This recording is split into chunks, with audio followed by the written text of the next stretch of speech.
Magandang araw Pilipinas, narito na ang 2D at Square or 3D Lotto 2 PM draw, January 13, 2025.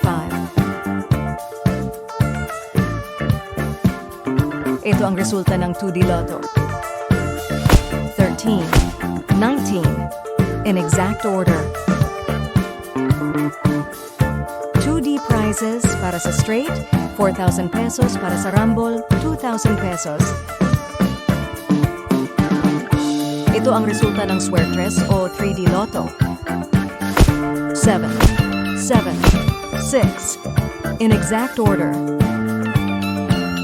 3D prizes para sa straight 4,500 pesos, para sa Rumble 3, 1,500 pesos, at sa Rumble 6, 750 pesos.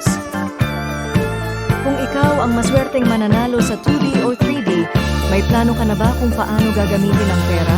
Please share your ideas sa comment section para maging gabay at inspirasyon sa iba.